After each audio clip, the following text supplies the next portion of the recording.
Добар ден, 16:30, термин за првото издание на Дневникот на Канал Плюс. Почнуваме со најава на дел од темите. Растот на извозот е еден од показателите дека македонската економија се движи во добра насока. Владата и годинава ќе продолжи со мерките за привлекување на странски, но и домашни инвеститори во зоните. Општина Штип планира ново сообраќајно решение за крстосницата Дујле. Турбокружна крстосница е решение за локацијата Дујле, велат надлежните. Во Кочани утринава се роди првото бебе годинава, здраво машко бебе, трето дете на семејството Ристови од Виничко Јакимово.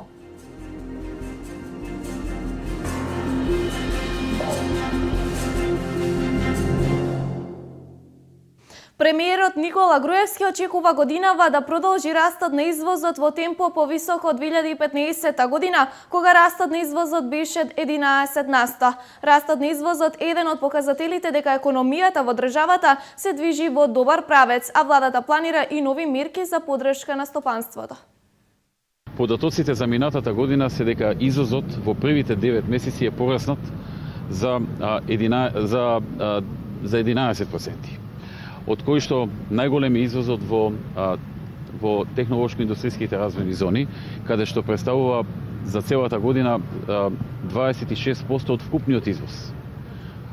Така што околу 1,5 милиарда, растот е 26%, а околу 1,5 милиарда е извозот од овие технолошко-индустријски развојни зони. Така што со доаѓањето на новите компании, но и добрите услови за домашните компании, што се даваат и ќе се даваат и понатаму, се дава еден сериозен потенцијал на нашите компании да прават големи профити, тие профити да ги инвестираат во нови работни места, нови капацитети и зголемување на извозот.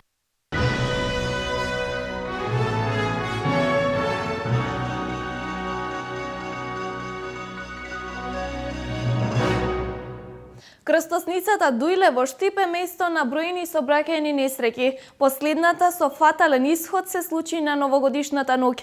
Локалната власт размислува за ново сообраќајно решение на крстосницата, кружен тек со кој можноста за сообраќајни инциденти ќе се сведе на минимум.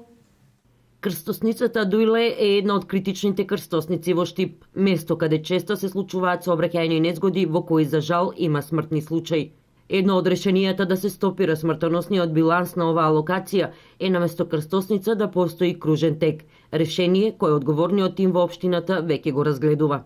Сега моментално ќе извршиме испитување на подземните инсталации, затоа што на таа крстосница има многу подземни инсталации од Девана, од Телеком, ИСАР. Кога ќе видиме целата состојба, кога ќе направиме скенирање, ќе процениме дали ќе одиме со преместување на тие кабли или ќе одиме со некоја друга варијанта која би била многу побрза и поевтина. Но сигурно дека тоа до месец мај нема да биде решено, затоа што прво треба тендерски постапки, второ сега веќе не е градежна активност, нема веќе асфалтирање и трето ќе дојдат изборите, знаете во текот на изборите немаме тендерски постапки. Така да некаде таму од мај веруваме дека ќе најдеме неко оптимално решение за таа крстосница. Според Захариев, во интерес на градот е не само крстосницата Дујле, туку и сите останати крстосници да се уредат по сите стандарди. Идејниот проект за ова решение е изготвен. Станува збор за турбокружна крстосница поред најбезбедни светски стандарди. Се чека моментот кога ќе започне да се реализира. Директорот на јавното претпријатие Стипио Антони Јовев најави 4 етапи за реализирање на овој проект. Од усвојување на идејното решение, преместување на одредени инсталации кои ги спомена градоначалникот Захариев, одредување на финансиската конструкција и пристапување кон градежниот дел. Затоа кога би се завршиле градежните активности на кружниот тек кај Дујлето, Јовев истакна дека зависи од финансиските можности на локалната самоуправа доколку се стави во приоритетните проекти. Во секој случај, според Јовев, кружните текови се значително побезбедни. Ова турбокружна крстосница третира две сообраќајни ленти во кругот, кои што е со два центри, малку центрите се изместени, но обезбедува поголем проток на сообраќајот, при тоа поголема безбедност, со сеопфатна и апсолутно обележена сообраќајна сигнализација, како хоризонтална, така и вертикална. Колку за илустрација, нели кога влегуваме во одреден кружен ток, сите природно ја намалуваме, ја одземаме, како се вика, од педалото за додавање нели на на како се вика, образување, односно ја подигаме ногата од самата папуча и се намалува за 30 до 40% нели самата брзина, додека например при светлосна сообраќајна сигнализација, например секој возач гледајќи го зеленото светло, ајде малку да забрза, ја зголемува за 20 до 30% брзината. И например ако возиме 60 на час, кога ќе одземеме брзината, доаѓаме до некои 30 до 40 км, ако го би додале, одиме веќе на 90, значи... Сепак, без разлика дали е крстосница или кружен тек, она што е најзначајно за намалување на бројот на сообраќајните незгоди е совесното однесување на сите учесници во сообраќајот. Тоа е сушност најдоброто решение.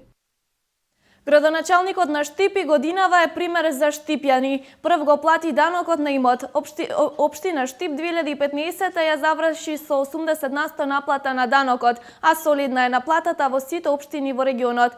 Најпедантни во плаќањето даноци на истокот се виничани. Парите собрани од данок на имот преку реализација и изградба на инфраструктурни проекти индиректно им се враќаа на граѓаните. Оваа година наплатата е 80% од вкупно 16.000 даночни обврзници во Штип и собрани се околу 20 милиони денари. Од оваа ставка исто така се инкасираат најголем број од средствата во буџетот на локалната самоуправа. Градоначалникот Захариев и оваа година прв го плати данокот на имот, а денес му беше врачено и решението. Данокот на имот е голема обврска на граѓаните на Штип, затоа што тие пари се слеваат во буџетот на општината и представуваат голема ставка во буџетот. Тие пари ние индиректно ги враќаме на граѓаните преку инвестиции во населбите каде живеат на нивните улици и се што градиме во нашиот град практично од тие средства. Сакам да кажам дека мојот пример ќе го следат службениците во општинската администрација и во јавните предпријатија и да порачам на граѓаните на Штип да го плаќаат данокот на имот. Тоа е оврска, данокот не е голем, но средствата кои се прибират од тој данок се доста големи за општината и се многу битни дали ќе ги завршиме сите инфраструктурни проекти. Околу 2000 граѓани немаат платено данок на имот за 2015, а некои од нив и за 2014 година. Општината подготвува присилни решенија за наплата за овие граѓани кои должат вкупно 70.000 евра. Граѓаните да си ги измират своите неподмирени давачки, поднес на данок на имот за претходните години, како не би дошле во ситуација да бидат наплатени истите средства по присилен пат. Со тоа би се изложиле на дополнителни трошоци, а општината од таа работа нема да има никаква корист. Градоначалникот Захариев со својата редовна практика прв да го плаќа данокот на имот им послужи за пример на 30 на граѓани кои својата законска обврска ја подмириле во декември минатата година пред да го добијат решението за наплата за 2016 година. Општините од истокот изминатата година бележат висок процент на наплата на данок на имот од физички и правни лица. Меѓу нив, општина Виница има високи 97% реализација и собрани средства од оваа ставка. Во Кочанската болница утринава се роди првото бебе годинава. Здраво машко новороденче, како трето дете на Стефанија и Ангел Чористови од Виничкото Јакимово. Го здогледа светот утринава во Кочани, на радост на родителите, но и на општина Кочани, каде годинава долго се чекаше на прво бебе во 2016 година. Во јавната здравствена установа Општа болница Кочани во акушерското оделение утрово се роди првото бебе во 2016 година. Тоа е машко од мајка Стефанија и татко Ангел Чористови од село Јакимово Виничко, на кој им е трето дете. Градоначалникот Радко Димитровски денеска ја посети мајката на бебето и честите за новороденото бебе, при што им посака здравје и среќа и безгрижно детство, а исто така на бебето му подари и златно ланче. За мене ми е задоволство ако чекавме до Ден Божич, што на знаен ден ни се породи првото и посебно задоволство е што е првото машко. Сакам на родителите да им го честитам новороденото машко дете, кое е трето во фамилијата. Тоа е знак дека годината ќе биде родна, дека ќе биде плодна и дека ќе имаме успеси. Бебето го породи Фонзи Јоруков, кој изјави дека се работи за лесно породување.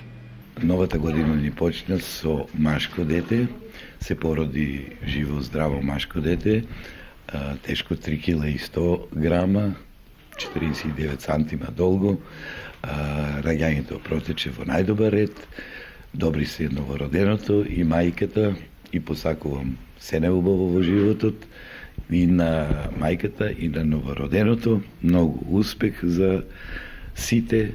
И директорот на Општа болница Дејан Апостолов и честите на мајката за новороденото бебе, посакувајќи му здравје и среќа. Сакам од моје лично име, од име на вработените на Општа болница Кочани и персоналот на гинеколошко-акушерското одделение, на семејството да им честитам новороденото синче, да им посакам здравје, среќа, успех, берекет во новата 2016.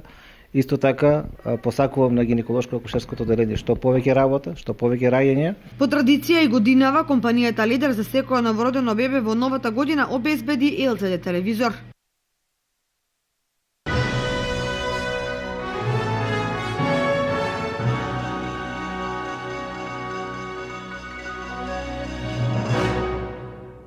Продолжува инфраструктурниот развој на општина Пехчево. Во тек е изградба на улица во село Црник. Инвестицијата е во вредност од околу 4 милиони динари, кои се обезбедени преку Агенцијата за финансиска поддршка на руралниот развој и владата на Република Македонија. Со средства обезбедени од Агенцијата за финансиска поддршка на руралниот развој во висина од 4 милиони денари, во општина Пехчево во тек е проект за изградба на нова улица во село Црник. Улицата ги поврзува долниот и горниот дел на селото во близина на подрачното училиште Ванчо Китанов во должина од околу 1 километар. Инвестицијата е во вредност од околу 4 милиони денари, кои се обезбедени преку Агенцијата за финансиска поддршка на руралниот развој на Република Македонија. Ова е еден од трите проекти кои се реализираат преку програмата на Агенцијата за финансиска поддршка на руралниот развој, а ќе биде од огромно значење за жителите на Црник. Ваков објавен инфраструктурен проект досега не е забележан во поновата историја на село Црник, со кој на најдиректен начин во огромна мера се подобрува стандардот на жителите од оваа селска населба која со поголема концентрација на население. Инаку претходно преку поддршка на владата на Република Македонија со средства во висина од 1 милион денари, општината Пехчево ја реконструираше и фекалната канализација во село Умлена. Утрово во болницата Токуда во Софија почина новинарот Зоран Двојаковски од Бирово. Пред 4 месеци му беше диагностициран карцином. За лекување во бугарската болница неговите сограѓани, пријатели и колеги организираа хуманитарни акции. Двојаковски беше собственик и уредник на веб порталот за малешевијата Малешнет. Тој беше урбан херој и личност за пример, оптимист и покрај физичкиот хендикеп. Двојаковски зад себе остави мајка и 2 сестри. Неговото тело се очекува да биде донесено утре, пошто ќе биде извршен погребот на градските гробишта во Бирово.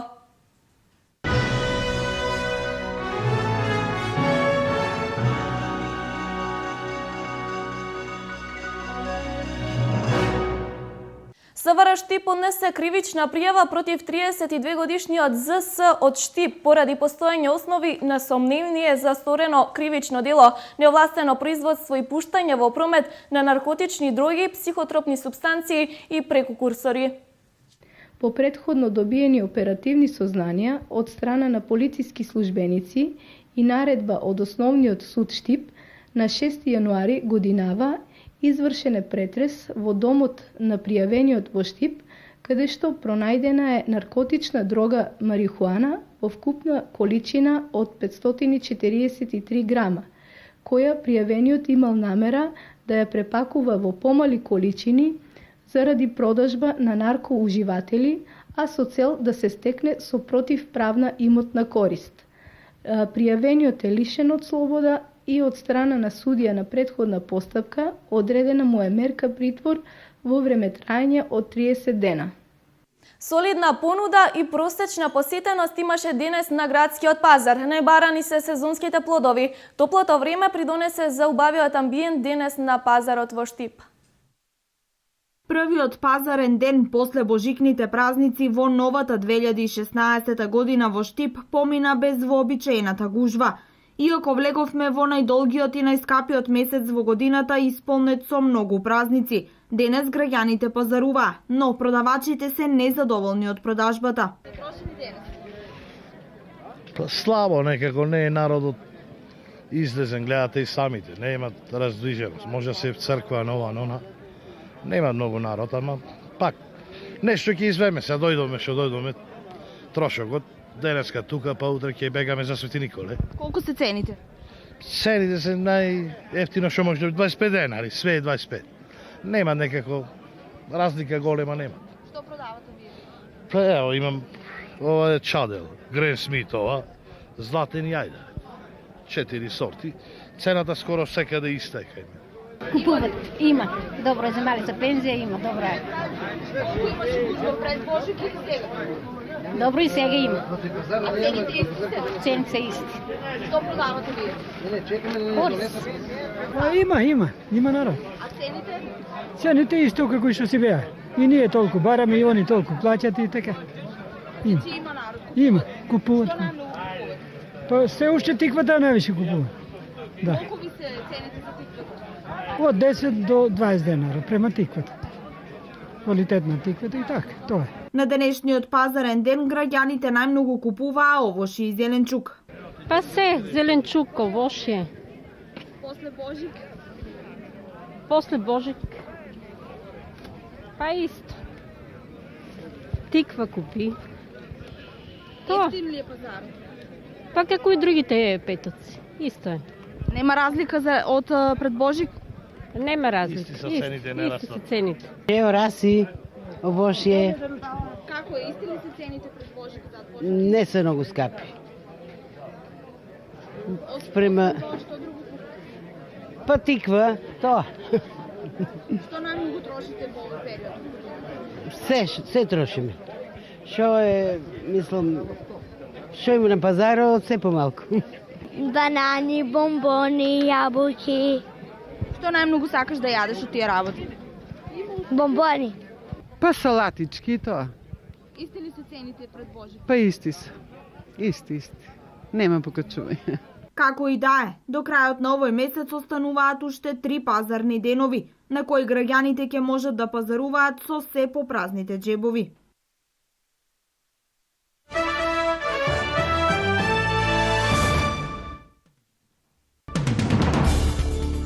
Генералниот секретар на Обединетите нации Бан Ки Мун упати повик до 193 земји и членки на оваа организација да развијат национални планови за дејствување и спречување на ширењето на насилниот екстремизам. Во извештајот до Генералното собрание Бан Ки Мун наведува дека најголема закана е брзото ширење на екстремистичките идеологии на што му помага и технолошката револуција. Националните планови треба да бидат насочени кон унапредување на диалогот, намалување на недовербата, инвестирање во образованието и отворање работни места, оценува Бан Ки Мун. За време на заедничката пресконференција со премиерот на Романија Дачијан Чиолос во Берлин, германската канцеларка Ангела Меркел изјави дека Европа има потреба од Шенген. Овој систем би можел да функционира само под услов дека сите земји од Европската унија покажуваат солидарност за да се спротивстават на кризата со миграцијата. Проектот Шенген е од исклучително значење, ги има сите причини да продолжиме да го користиме, изјави Меркел и додаде дека Шенген е ценет од европските граѓани и тој е фактор за растот во Европа и дека треба да се направи се за да се спаси. Според Меркел, овој систем може да функционира само ако постои солидарност по прашањето за бегалците и заштита на надворешните граници. Поради приливот без преседа на имигранти од септември 2015 година, 8 членки на Шенген воведоа привремена пасошка контрола на своите граници. Агенцијата Европа Прес соопшти дека терористичката организација Ал-Каеда во Исламскиот Магреб шири видео со закани за терористички акти во Неапол, Рим и Мадрид. На видеото се прикажани терористички напади и кадри со членовите на групата од Мали, вклучувајќи државјани на Шпанија. Видеото е предмет на испитување од страна на шпанските сили за безбедност. Последните неколку години 130 граѓани на Шпанија заминаа во земјите од Азија и Африка, приклучувајќи се таму кон радикалните исламисти. Во 2015 година во Шпанија се уапсени 100 лица под сомневање за врски со терористите, а последните 4 години уапсени се 175 лица.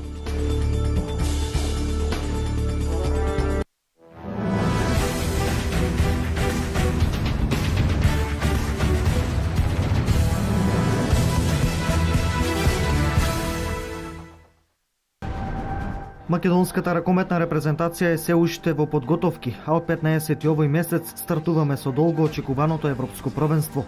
YouTube каналот IP14 направи страстно видео кое ќе го погоди секој македонец. Во продолжение погледнете ја најавата која ја подготвија.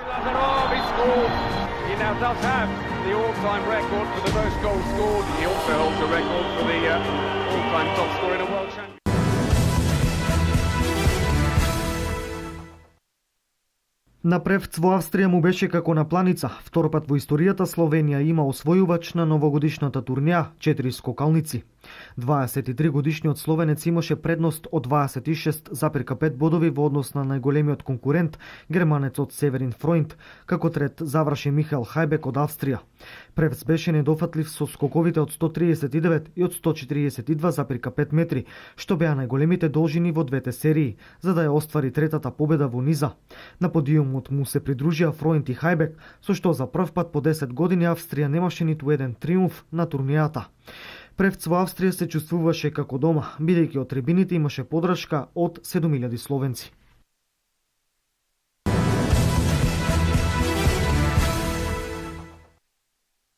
Најдобриот светски тенисер Новак Џоковиќ попладнево во полуфиналето на турнирот во Доха ќе игра против Бердих. И двајцата играчи во четвртфиналето синоќа постигнаа победи во 2 сета.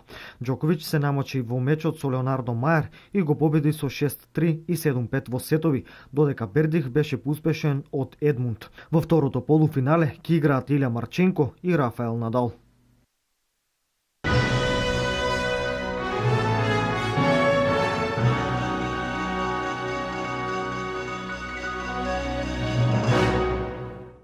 Овде е крајот на дневникот на Канал Плюс. Ви благодариме на вниманието. Имајте убаво попладне и се гледаме повторно во 20 часот.